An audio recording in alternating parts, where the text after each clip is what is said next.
चलिए तो फिर सुनाते हैं आज आपको सूखी पंखुड़ियाँ कहानी का दूसरा भाग। पहला भाग आपको कैसा लगा कमेंट करके जरूर बताइए। मैं सर झुकाकर बैठा रहता। उनके जाने के कुछ देर बाद तक अपना ध्यान आसना से हटाकर किताबों में लगाने की कोशिश भी करता, मगर दिल कब उड़कर आसना के पास पहुंच जाता मुझे भी पता नहीं।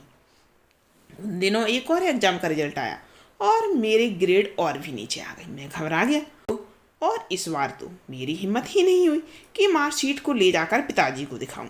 उस रोज मैंने मार्कशीट पर पिताजी के नकली हस्ताक्षर किए थे।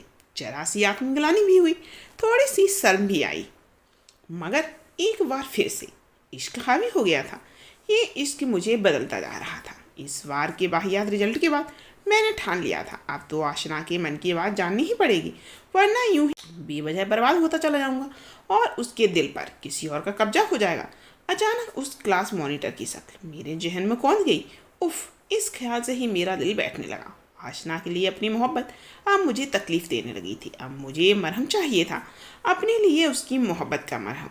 उस रोज मैं सुबह से ही आईने के सामने खड़े होकर खूब प्रैक्टिस करता रहा कि आशना से कैसे इजहार करूंगा अपनी मोहब्बत का, और कैसे जानूंगा उसके दिल का हाल। जहाँ तक मुझे याद है उस दिन मैं स्कूल बैग ले जाना भूल गया था। क्लास खत्म होते ही सब लड़के लड़कियाँ सैलाब की तरह बाहर निकलते थे।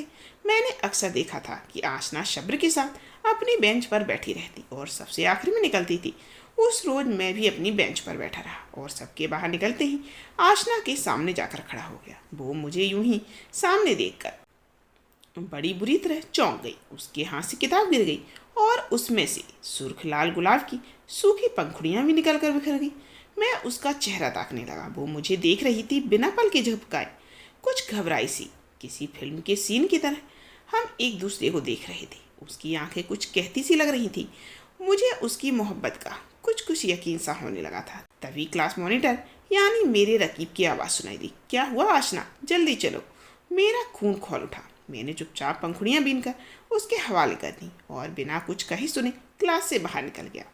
मेरे रत जगे वाली रात में और एक रात का इजाफा हो गया। पूरी रात में यही सोचता रहा कि आखिर उसे ये किसने दिया होगा, वो गुलाब जिसकी सूखी पंखुड़ियों को वो इस तरह सहेज घूम रही है।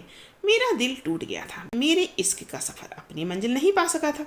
मुझे दुख भी हो रहा था कि मैंने इतनी देर क्यों लगाई अपनी मोहब्बत का इजहार करने में। मुझे खुद पर गुस्सा आ रहा था कि आखिर मोहब्बत की ही क्यों थी मैंने। मुझे शर्म आ रही थी। अपने ऊपर की 12वीं कक्षा में पढ़ने वाला मैं आखिर अपनी पढ़ाई को छोड़कर प्यार मोहब्बत के चक्कर में पड़ा ही क्यों। मुझे हंसी भी आ रही थी अपने इस बचकाने पर। शायद इस एक नाकाम इश्क ने मुझ में समझदारी ला दी थी। खैर, वो चंद सूखी पंखुड़ियाँ मेरे डूबते कैरियर को तिनके का सहारा देकर बचा ले गई थी। कुछ दिन तक आशना की याद आती रही। फिर धीरे धीरे मेरा दिल उदास और भटकता हुआ दिमाग अपने ट्रैक पर आ गए। मैं फिर कभी बिना स्कूल बैग के स्कूल नहीं आया। क्लास में आशना की उपस्थिति या अनुपस्थित मुझे बेचैन भी नहीं करती थी। दरअसल उस वाकये के बाद मैंने उसकी ओर देखा ही नहीं। मेरा मन फिर से पढ़ाई में लगने लगा। देर रात तक पापा मेरे कमरे में झांकते तो मैं सचमुच पढ़ाई में डूबा हुआ होता। मेरे सर पर हाथ फेर कर चले जाते। मेरे सर से इसका भूत उतर गया था। और तो और मन ही मन अब आशना से इश्क की जगह पढ़ाई से कंपटीशन करने लगा। मन बस इतना चाहता था कि फाइनल एग्जाम में मेरे नंबर उससे ज़्यादा आ जाए। किसी और से गुलाब कबूल फरमाकर उसने अच्छा नहीं किया। स्कूल के आखिर 1.5 महीने बाकी थे। 11वीं क्लास के बच्चों ने मिलकर शानदार फेयरवेल का आयोजन किया। सभी दोस्तों ने औपचारिक विदाई ली। मैंने भी अपने गिने चुने दोस्तों की स्क्रैप बुक में कुछ संदेश लिखे, मगर मैं हैरान रह गया जब आसना भी अपनी गुलाबी रंग के फूलों वाली स्क्रैप बुक लेकर मेरे सामने आ गई। मुझे समझ नहीं आया कि आखिर क्या लिखूं। तब मैं मात्र 18 साल का था। ज़्यादा शेरो शायरी की समझ नहीं थी, वरना लिख देता।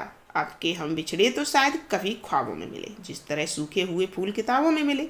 मैंने बस एक स्माइली बनाकर औपचारिकता को पूरी कर दिया।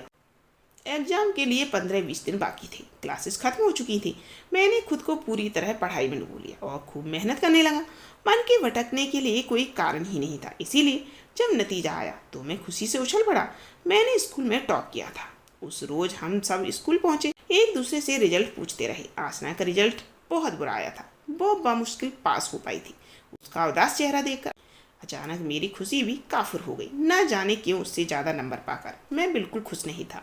सभी टीचर्स भी हैरान थे कि आखिर के 3 महीनों में आशना के रिजल्ट में इतना उतार कैसे आ गया। मैं भी हैरान था। मैंने आशना की ओर देखा।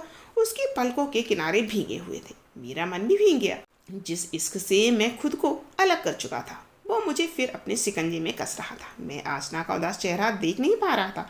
मैं उसका रिजल्ट बदलना चाहता था। मैं उसका नाम टॉप पर देखना चाहता था।